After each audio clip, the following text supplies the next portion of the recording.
This is our summer devotional series called He is the Story, and we're in week 4. And just a reminder, just like Jesus revealed to the disciples on the road to Emmaus that he was the fulfillment of all of Scripture, when we read the Old Testament, we're reminded that it's all pointing us to Jesus. And so this week we're in Exodus 16. That's when God provides manna in the wilderness. So they had only been free a few weeks, and already they were complaining. Out of Egypt, but out in the wilderness and out of food. They were hungry, they were afraid, and the Israelites started romanticizing slavery. Think about that. At least in Egypt, the pots were full. And God, instead of punishing them, decides to feed them. He says, I will rain down bread from heaven for you. And so every morning they go out to find the ground covered in a thin, sweet, flaky bread-like substance that they called manna.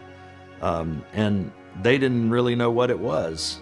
That's why they called it manna, because manna means, what is it? Every day, though, exactly the same and exactly enough. Every day they gathered fresh manna. For 40 years, heaven feeds them, and it kept them alive. But here's sort of the ache underneath that miracle. The manna could sustain life, but it couldn't save one. The generation that ate it still grew old and died in the desert. And we read that, and when we read that, we can see daily faithfulness. But this daily faithfulness was never the whole story. I want you to watch how the theme of bread runs straight through the Gospel of Luke.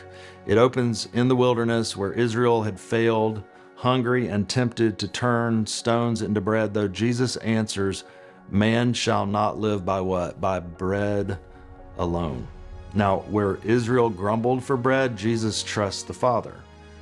And then later, in a remote place with thousands of hungry people, he takes a few loaves, gives thanks to the Father, and breaks them. And Luke writes that they all ate and were satisfied. Manna in the wilderness all over again. Only now it's from Jesus' hands. And when he teaches us to pray, the daily rhythm of manna is right there in the prayer as well. Give us each day our daily bread. What was the manna pointing to the whole time? To Jesus. Jesus is the manna. Jesus said it himself, I am the bread of life. Whoever comes to me will never go hungry.